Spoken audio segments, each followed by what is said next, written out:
The thoughts, views, and opinions you may hear on this show are just that. My thoughts, my views, my opinions. So if you don't like them, don't agree with them, or whatever the case may be, well, there's a simple solution to all that, and that's just stop listening. But if you don't offend easily, then sit back, turn it up, and enjoy the show. YeahDat.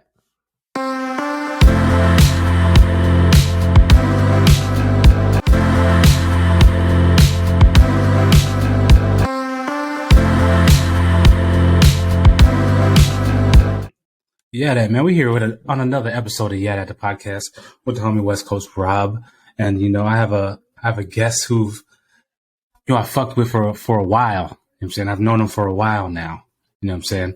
And I've seen homie just grow and grow, not only fucking professionally, but personally. And it just makes me proud. It's like seeing your little brother or some shit accomplish shit in life. You know what I'm saying? So with that being said, man, I'll allow him to introduce himself. You know what I'm saying? So, my man, if you would, please introduce yourself to the listeners and to the viewers out there, please. Yes, sir. Yes, sir. My name is Vernon Henderson. I'm a writer, actor, comedian, and a father, man. That's who I am. And a Navy veteran. Hell yeah. I can throw that in there, You're too. Fucking right. Navy veteran. You're a veteran. You're fucking right. Yeah. My man. So before we get into all your endeavors, which I'm proud of you for everything you have done thus far. But let's let the folks get to know you a little more. Where are you from? You know what I'm saying? Where are you repping? How old are you? You know what I'm saying? The whole shebang. Yes, sir. Actually, hold on. Before we get anywhere, I made it. I'm on the YeahDat podcast, bro. I'm here. Oh, what's my up? Man. I appreciate that, man. I appreciate that. I've been following you. I've been seeing you. You started the podcast, and I was like, we got to make it. Yes, sir. As soon as I make it to the YeahDat the podcast, we did something. Hey, man. You know what? I appreciate the love. I appreciate the love. You have been one of the avid and loyal supporters, man. And I truly appreciate you for the support, homie. Of course, man. Of course. Yeah. So as I said, I'm Vernon Henderson. I rep Jersey. Okay. I'm from Jersey. And a lot of people, when they see black people and they hear they from Jersey, they always think, oh, he must be from Newark, or Trenton, or Camden, or one of the hard ass places. Hell no.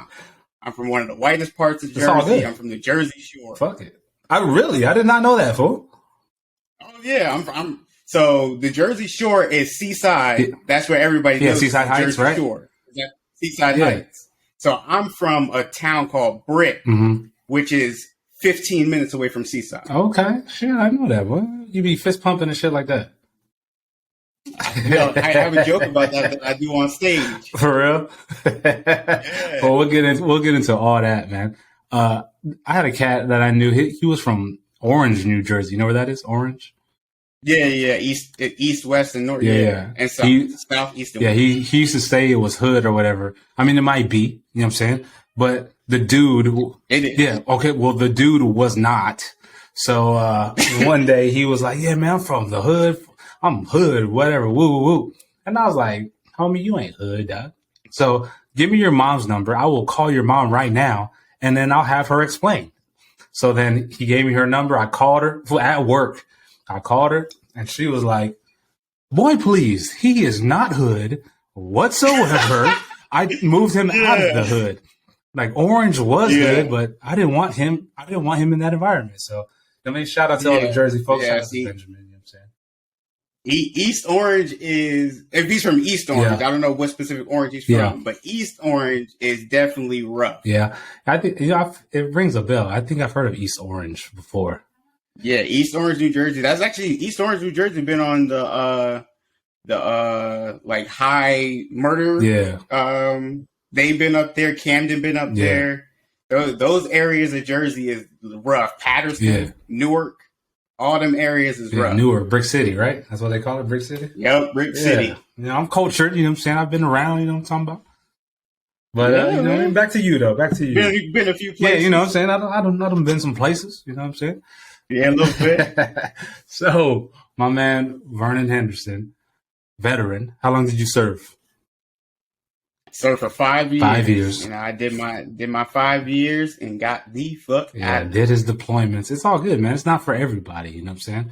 And I mean, no. And that's not to say like, oh, you know, military is bad. Yeah. For me, Yeah. this is for me, my experience. I needed a change. And I knew that at year 3.5. Yeah. Like when I made third. Yeah. When I made third, I was like, oh, I remember that. I remember that. I remember you were like, I'm getting out. And I remember being like, are you sure? Are you sure, dog? Like, you're good shit, you know what I'm saying? But it's not for everybody, like we said. I mean, it's not for everybody. So it's all good though. It's like just because you do the military, you get out doesn't mean it's the end of the world or there's nothing else for you to do. There's fucking plenty of ventures out there for people to do. So you did your 5. I mean, you've done deployments and shit. You know what I mean? You did your deployments. You did your time. Served the country proudly, and you got out. What'd you do then? I got out and I became a government contractor. Okay, how was that? So I did government contracting for 3 years after I got out, and it wasn't bad, man. It pays well. Yeah. Let me tell you what. If you want to make some good money after getting out of the military, go government contract. Now, did you have a choice of where you wanted to go, or was it like, okay, we have an opening here, this is where you need to go, or this is where you go? That's what it was. It was they had an opening at a base in Washington, so I stayed in Washington for a while. They had an opening at a base in Washington, and I was like, yeah, man, I could do this. Ain't no thing. I did it on the boat. Yeah. So I was like, all right, man, I'll just take this position. And I was like, I was doing it for a while. I did it for 3 years. And the experience I was gathering, I was like, I could do a lot more than this. And that's the same thing that, as I said, the same thing that happened to me in the military. It was like, I think once I get to a certain point and I don't see any progression, I'm like, okay, I know I have the capability of doing more. Right. So I need to expand my wings to be able to reach that next level. So leaving the military, and that's a big step. A lot of people don't understand. That's a big step, man. People, you join the military, and it's like a routine that you're accustomed to. You wake up, you work, you this, and this.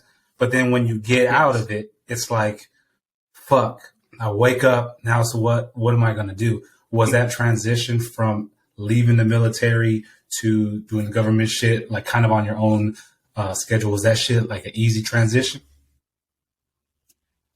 No, well, yes and no. So I'm going to explain yes and no for a reason. Yes, because I had income coming in. So I was taking classes. I was using the GI Bill, which we got from being in the military. So I was taking classes, so I had income coming in, so I wasn't worried about paying my bills. And a lot of the times, usually when people are transitioning from being in the military and having that constant paycheck every 2 weeks to getting out of the military, it's like, well, where's that next paycheck coming from? But emotionally, and being like, I don't know when I'm going to be able to find a job. Yeah. Or I don't know what's next for me. That portion of it was like taking a toll on me for real, because then I had regret of getting out of the military. Yeah. Okay. Yeah. I was like, I don't know what I'm gonna do next. I don't know where I see myself, because I haven't found myself. Yeah. So I was like, dang, what's next? What's the next thing I'm supposed to be doing? Yeah. Where am I supposed to be? Where's the route that I'm supposed to be going? The military gave me that structure. I didn't have to worry about it. Right. You tell me where to be, and I go and do it. Mm-hmm. But now I'm like, I have to figure this out on my own. Yeah. I have to actually like try to find something that I'm going to be enjoying doing, or just doing. I'm damn enjoying it for right now. I got to find something that I need to do. Yeah. And then once I found the government contract, actually I worked at the base gym for a little while first. So then I started doing that, and then that's when I got like shredded. Yeah, I seen. And then I got the government contract job. Okay, so I'm assuming that the working at the gym was the government contract. No. That's different. That was different. So how long did it take? So how long was that transition from when you got out to working at the base gym? That little gap that you just spoke of. How long was that gap? So from getting out to working at the base gym was 5 months. Okay, so for 5 months, 6 months, you were just like, what the fuck? Yeah, but as I said, I was taking classes, but I still always had that. I always had that in the back of my mind. Did I make the right decision? Yeah. Am I doing the right thing? Yeah. Should I go back in the military? What's next for me? Where do I see myself? And all these little voices in my head are just like, you made the wrong decision. You should have stayed your ass in the military. You don't know what the hell you're doing next year, and what's the next step and where you're going next. Yeah. And I'm like, and I'm doubting myself, but at the same time, I'm like, man, I know I could do this. Hell yeah. Whatever it is, I know I can get it done. Yeah. So I'm having that battle between myself, like, yes, but no at the same time. And I'm like, and then once I got the gym job, I was like, okay, I'm good. And then the government contract job came, and then, all the rest of the stuff. So the government contract job, what did that consist of? Where was that at? Was that in Washington as well? Yes, government contract job was in Washington as well. That was on Keyport base. Okay. Yeah, and then that job consisted of it was mainly admin work. Yeah. So it was logistics / admin work. Okay. And it was I don't know if I can explain it. Let me try to explain for the general public. So yeah. So basically, the job is, or say you had a transmission, right? Yeah. Like a car transmission? I'll use a transmission. I'm using a car transmission, but it's other things. Okay. So say you have a transmission, right? That transmission fails. My job would be to bring in that transmission. Your sound cut out. Did it? Yeah. Oh no, never mind. You good? My headphones died. Go ahead. We're gonna ride it. Ride it. Go ahead. All right. So my job would be to bring in the transmission. Yeah.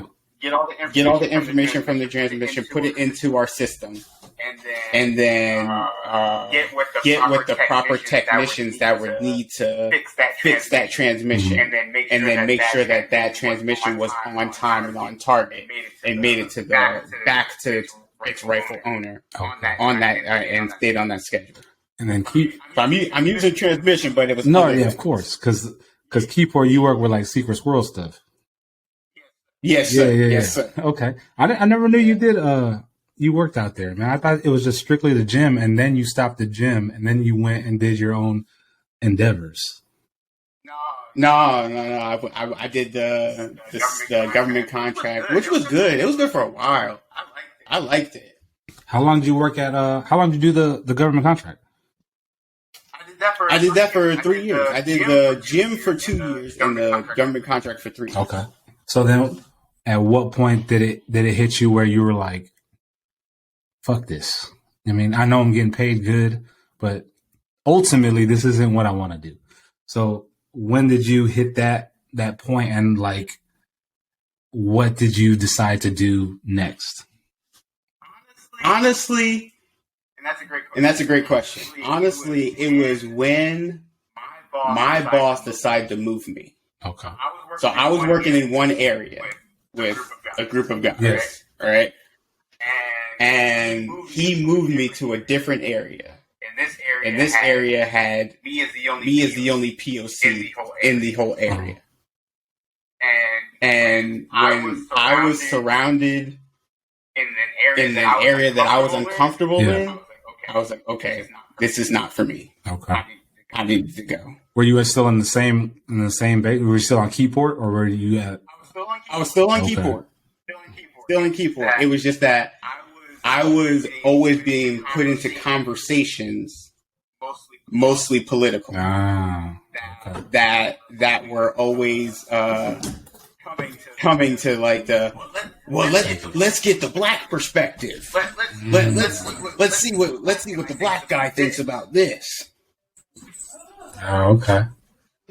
And I growing up in an area from that, because as I said, I grew up in a predominantly white area.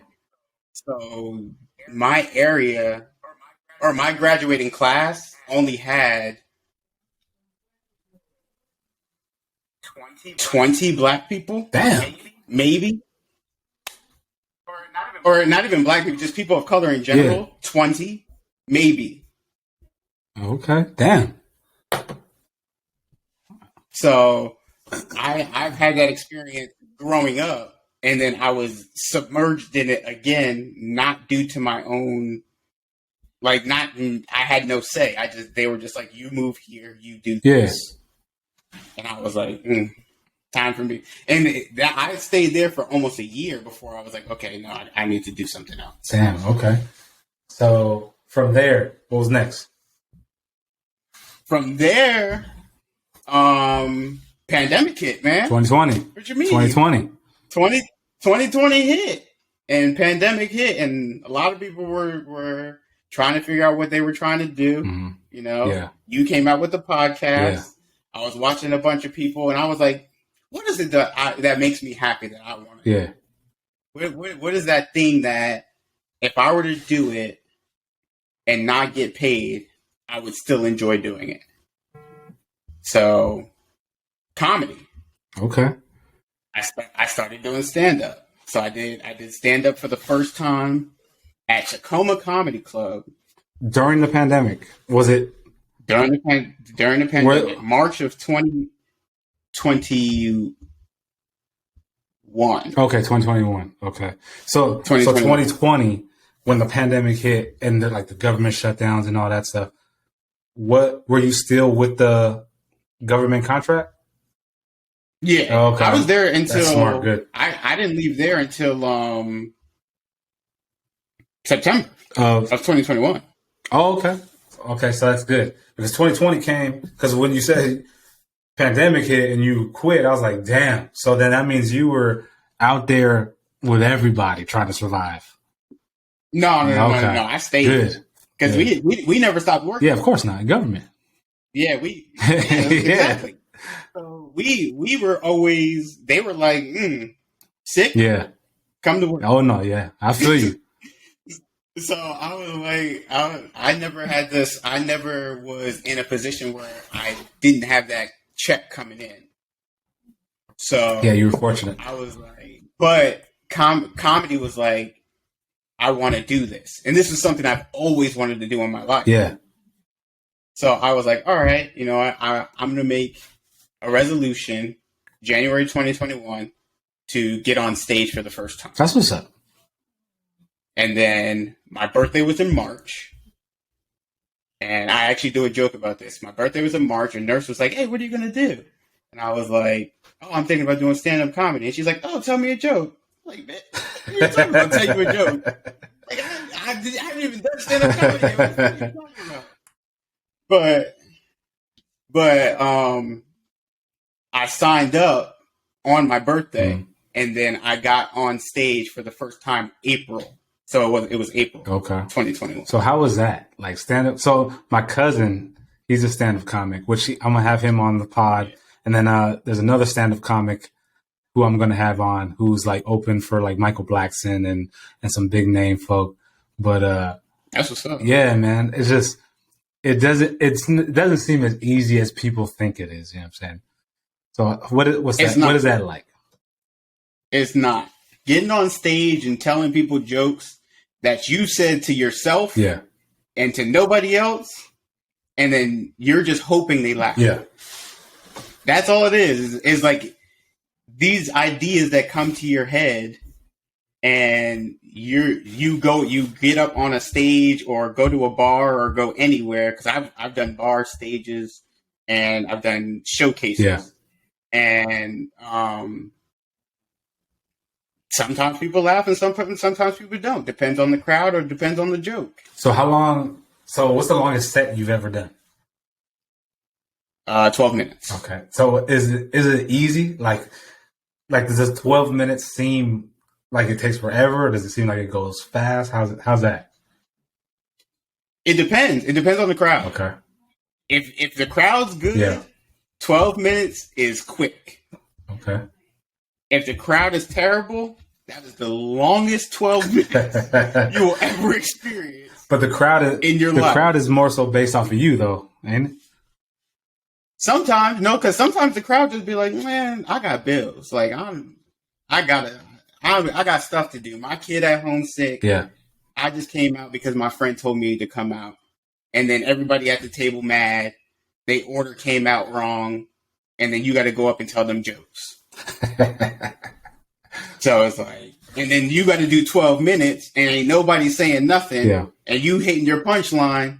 And you're like, well, now I got to pee because I feel weird. Like, ain't nobody laughing. I'm up here. I'm nervous now. I got to pee. Yeah. Like, what am I supposed to do? So how many shows have you got under your belt now? I got a bunch. I stopped counting. Yeah. That's crazy. I've done a bunch because that's crazy. I've performed at least once or twice a week every day since May of 2021. Okay.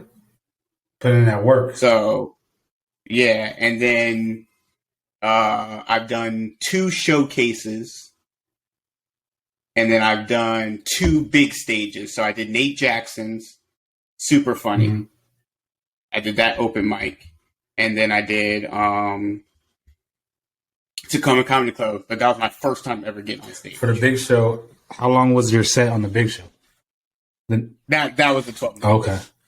So, but my big show wasn't at those. Those were just open mics. Mm-hmm. My big show was the showcases. Okay, and those are 12 minutes as well.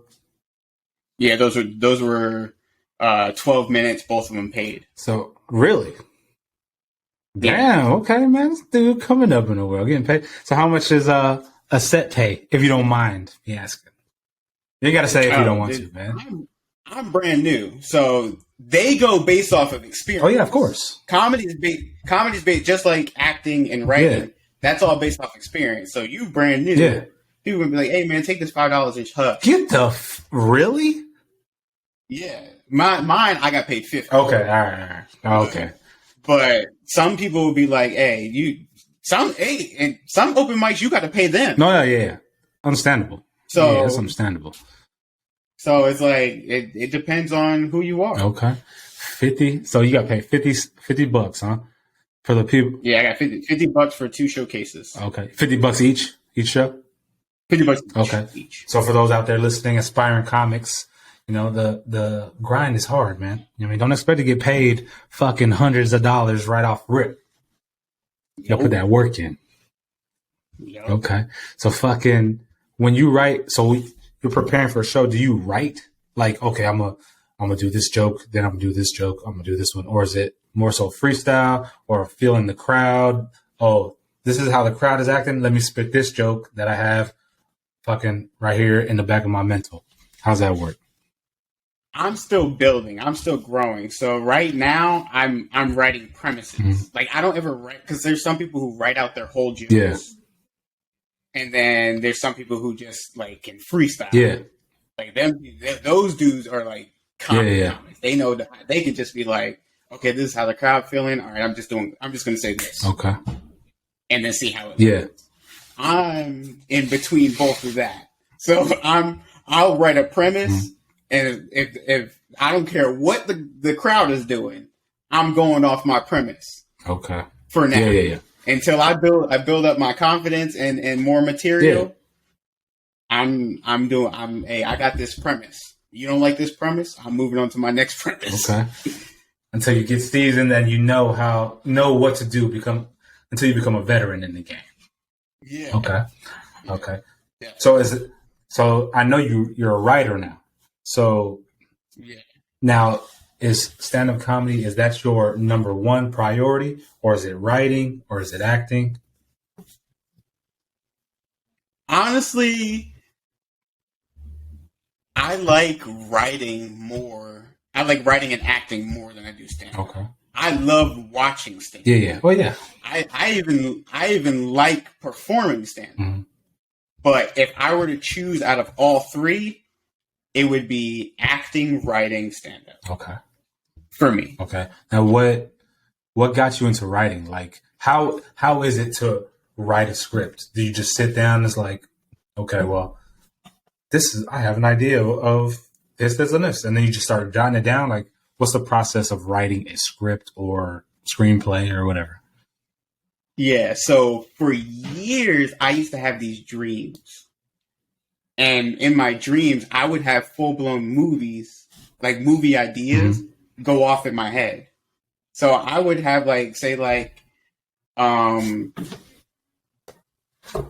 movie. Like Law Abiding Citizen. Okay. Great movie. Yeah, Law Abiding Citizen, or like, I had a dream about Law Abiding Citizen like 2 or 3 years before Law Abiding Citizen came out. Okay. Don't you hate that shit, man? Yeah.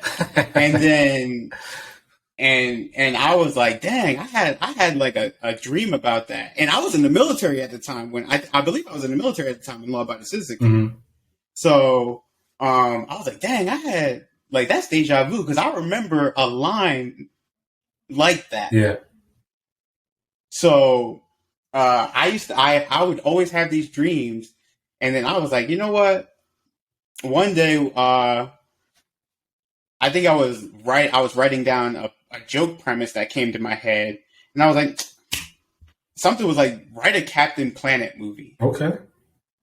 And I was like, what? I was in my brain, I was like, what? And then I was like, that's dumb. Yeah. And then I went to sleep, and no lie, in my head, I saw, or in my dream, I saw visuals of a Captain Planet movie.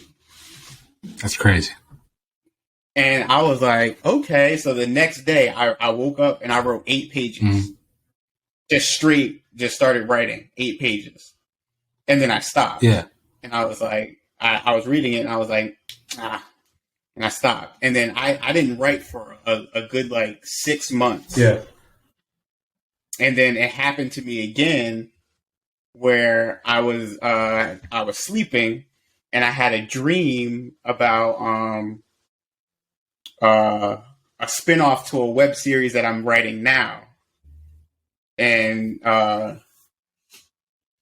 just started writing that, and I ended up writing, I think, like 6 or 8 pages of that. And then I was like, okay, there's got to be something that precedes this. So I stopped writing for like maybe a month or two. And then I thought about the web series that I'm writing now that's called War on Family. And basically that premise of that movie is, the war on drugs that happened. So no one ever talked, and we always talk about the police aspect of it or the criminal aspect of it. But no one ever focuses on the family part in between. Yeah. Like the communities and all that. That's basically the premise of War on Family. Okay, man, don't give out too much now. You know what I'm saying? Somebody might be listening. No, I'm not. That's not giving out too much. Okay, all right. So then when you write, do you write like, okay, this is what's going on, this is so and so, like each role and character or whatever? Or is it just like a general like synopsis? I just write, to be honest. Right now, because I'm a novice. Yeah. I'll tell everybody now, I'm a novice, but I like to do through experience. I'm huge on doing through experience. So I'm just writing right now, and I'm actually letting people that I'm cool with that are actors. Yeah. I'm like, hey, read this and let me know what you think. And most of the time, people are like, hey, just fix this grammatical error here or there. But that's a dope script. Like, you just keep going. Yeah. So, and that's what happened with War on Family. People was like, yo, what's going to happen in episode 2? Yeah. What's going to happen in episode 3? Okay. So now I'm on episode 3, and then I already started outlining 4, 5, and 6. Mm-hmm. So I have the ideas of what a couple scenes are going to happen in 4, 5, and 6. That's what's up, man. So now I pretty much have a whole web series, a 6-episode web series that I got planned out, and I'm going to end up finish writing. So when you finish writing like a script or whatever, who do you send it to? Like whoever, like whatever studio, or do you just send it to every studio? You can, but that's not how that works. Yeah. Explain it. Yeah, that's not how that works. How does it work? Explain it. Yeah, so you really need to, especially if you're brand new, you got to have a product to present to studios. Mm-hmm. So you honestly just should do it on your own. Okay. Unless you have connections, which I don't, you're pretty much doing it on your own. So all financing is going to go through yourself, mm-hmm. or people that you got around you that's in your community. All the writing, it's you and whoever you got in your community. All the filming, props, locations, everything. Yeah. You gotta figure out who you got in your circle, and if you trust them, and get it going. Because then if you have a good product that's palatable for a company, and you show it to them, and they're like, okay, then now the next thing you write, they'll be like, all right, I see what you can do, so I know you have the capability of doing this. Okay. So then you film, so you write it, and then you act out your writing in the film. That's everything that's self-produced or whatever. So once you complete your film, after you wrote the script and all that, are you like submitting it for distribution, or are you submitting that to studios for studios to be like, okay, I can fuck with this, and then we reshoot it under studios, better quality cameras and all that stuff? So I'm not there yet. Yeah, no, I'm saying, is that what you're trying to do? Yeah. Well, I honestly, I want to get it to where it's distribution, and we're licensing it to them. Okay. Now, at first, I probably won't be able to do that. I might have to sell. My first one. Mm-hmm. So we have that rapport, or we have that that connection. Right, you gotta build that camaraderie. And then after that, we do distribute. Because War on Families just one. I was like, someone asked me earlier today that we was on the boat with, how many scripts have I wrote? I wrote 12. Damn. Okay. And most of them are reels. So reels are just like 1 to 2 minute scenes, mm-hmm. for actors to do. So when they're trying to compile like a list of, or not a list, they have a reel. Mm-hmm. It's just these mini videos of them acting out a scene. Okay. And then they compile it and put it together, and then that's what they can give to casting directors. Okay. And then casting directors can see a version of them doing like comedy, drama, action, all these different things. So I'm writing all these mini reels. So I'm actually getting together with this company called Let's Make This Movie Productions. Mm-hmm. And then we're going to do a reel service. So I could be an actor and the writer of the reel. Oh, okay. And then be able to help other up-and-coming actors. That's what's up. So are you taking like acting classes or anything, or are you just going freestyling in there? I was going and just freestyling, but then I was like, actually, acting classes. So I'm doing acting classes at LS Studios on the 30th. Okay, that's what's up, man. So I know you moved to Atlanta, which is a good move, because that's just the hub of the South. Everything's being filmed there and shit. So what is it that you're doing now, like living in Atlanta, and what is it that you're doing that is funding your pursuit to be an actor or whatnot? Oh, so I had to get a job, so I'm working. Why you say it like that? I had a good job. The dream is writing, acting. Of course. That's the dream. You got to get there though. Yeah. The intermediate is work. Of course. So I had to get something to tie me up. Plus, this mortgage is not cheap. So I had to get me a little something. But I practice my acting every day because I pretend that I like that job that I'm doing. You got to, man. You got to until you're actually doing your ultimate goal and getting to where you want to get. You got to do it. Yeah. So I definitely just I'll be at work, but I'll be at work and ideas be rattling in my head, so I just be jotting them down. Like as I said, like I got an action movie that I'm outlining right now. Okay. And I'm working on it. That's what's up, man. That's what's up. So what's your so the Undefined Spectrum, is that still a thing? Is that what I mean? Is that kind of put in the back burner at the moment? What's going on with that? So I came up with the idea of Undefined Spectrum because I didn't want someone to be like, oh, you remember Vern from high school? Oh, he's in the military now. Yeah. And then that's all everybody ever thinks about. Yeah. He's a military dude. Yeah. Like, no, I'm a vet, but I'm also an actor. Yep. Also a comedian. Also a writer. Also, if I decide to do bodybuilding, I do a little bit of that. Everybody always wants to put somebody in a box. Yeah. And be like, oh, this is who that person is. And that's not people are anything you want to be. Right. You could be a government contractor and someone who loves to garden at the same time. Right. So that's where the idea of Undefined Spectrum came from was stop trying to put everybody in a box. Yeah. And I'm going to be using the name as Undefined Spectrum Studios through all my writings. Hell yeah. And I use it because USS play on the military. Hell yeah.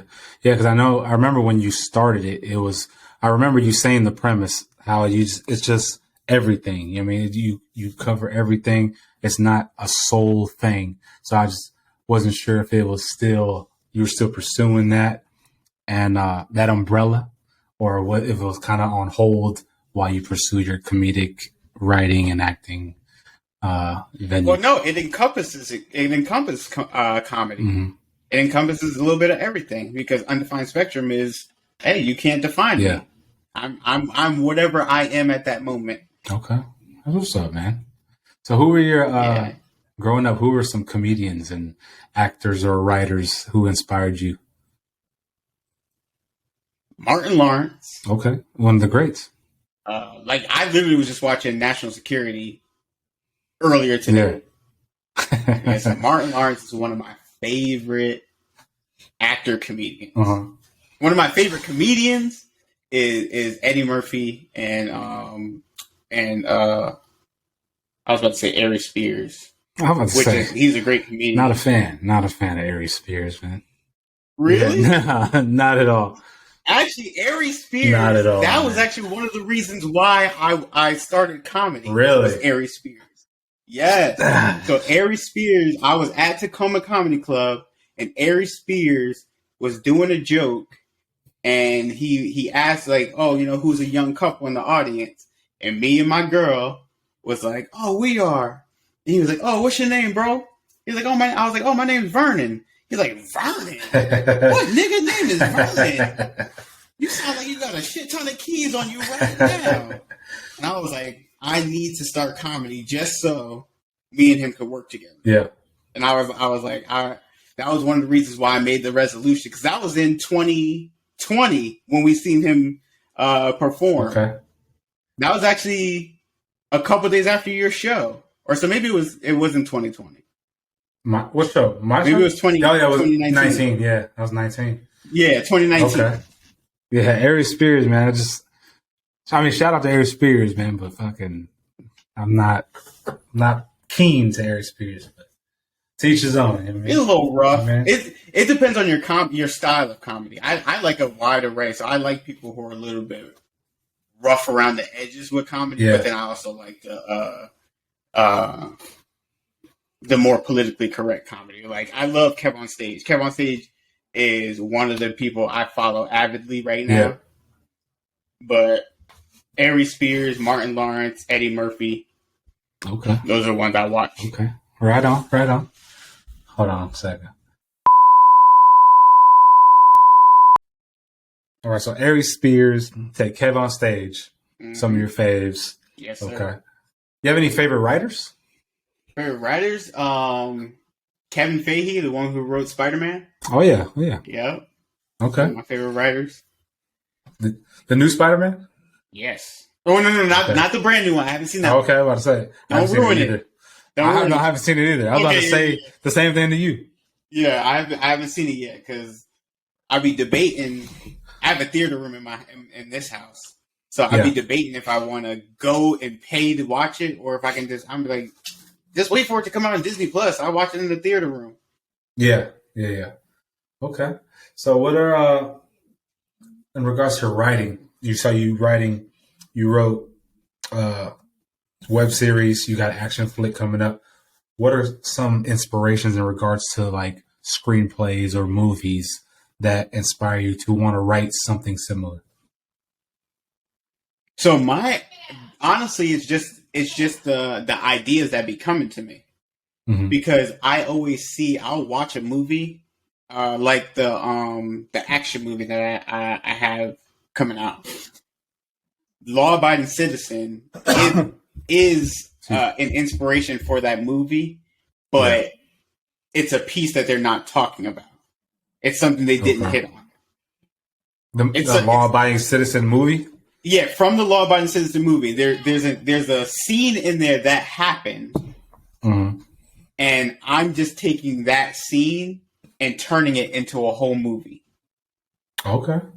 And then I'm utilizing the other inspirations for the action movie is Shooter, Mark and The Equalizer. So those are the three inspirations for this movie that I'm writing.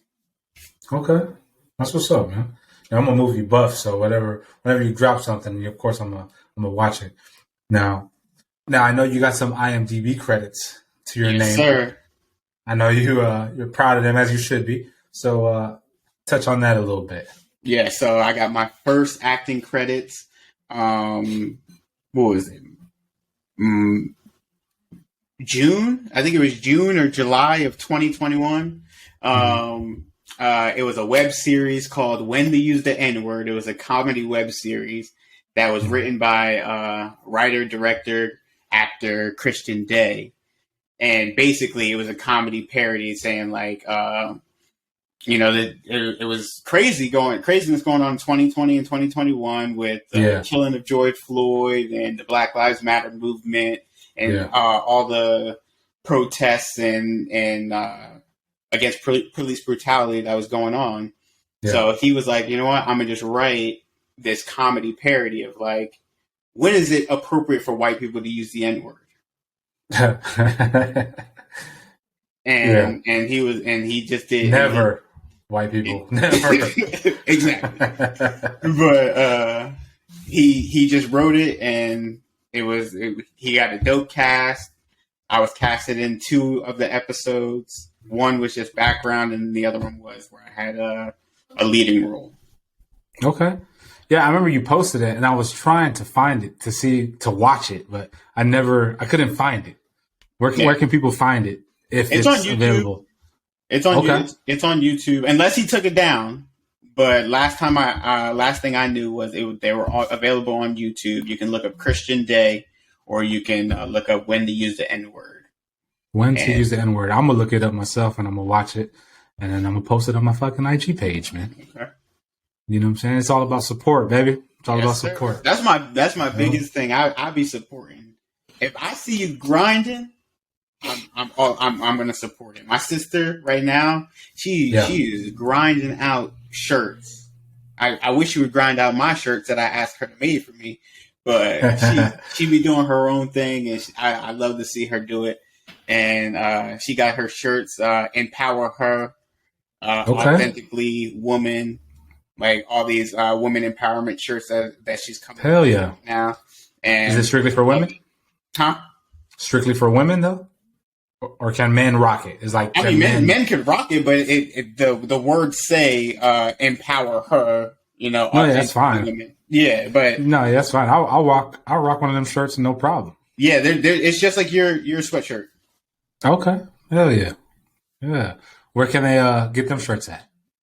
Or that apparel? She has a website, Pretty Plus and Poise, but I'll send you a link. Okay, for her. Word. So my man Vernon Henderson, we've touched bases on damn near every endeavor you've talked about, man. If we've forgotten something, go ahead and touch on it. You know what I mean? You're doing a lot right now. Oh yeah, I'm doing a lot. Only thing we haven't talked about was my kids, but we already know. Easy little ones. Hey, proud papa right there, man. Oh yeah. Two little beautiful girls right here, but these little motherfuckers. Hell yeah. Let me tell you what. Shout you out got King older Girl girls.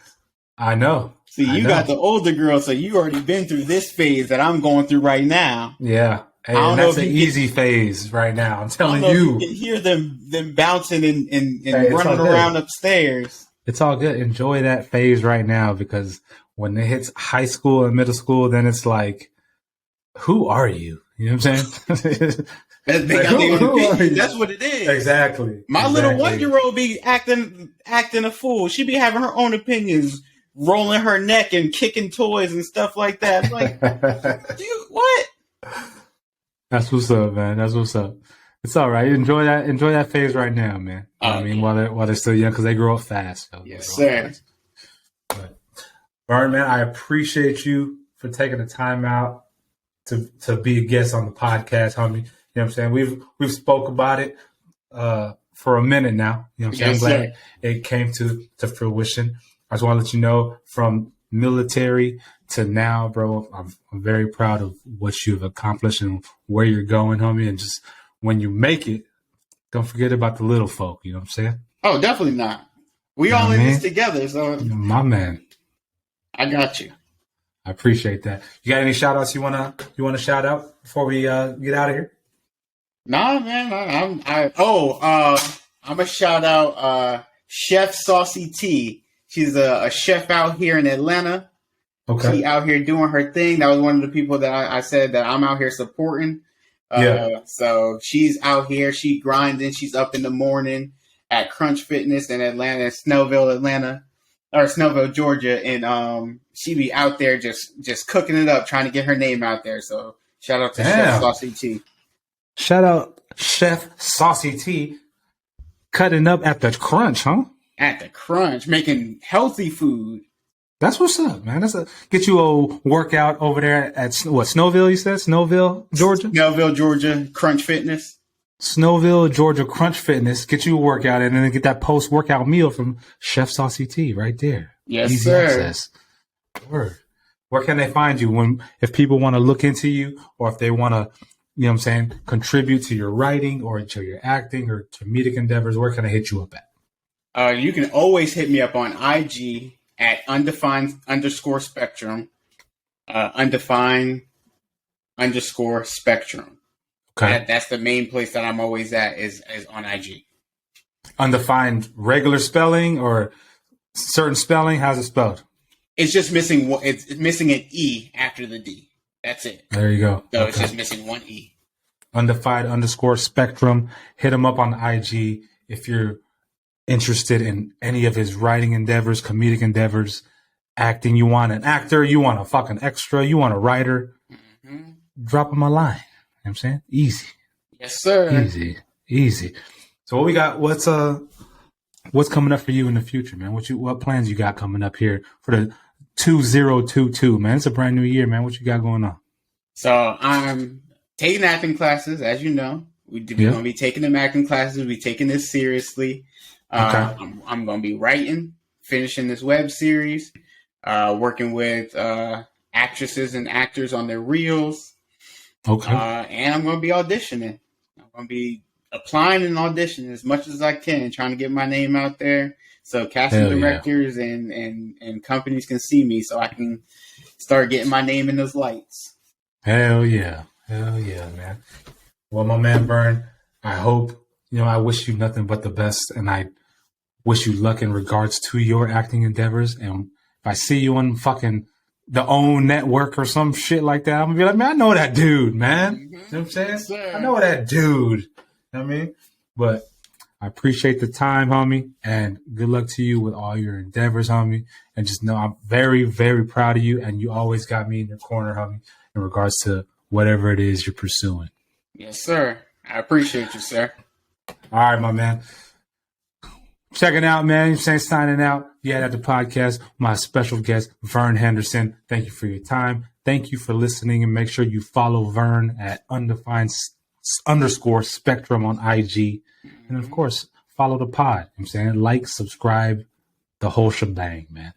So Westcoast Rob signing out. YeahDat.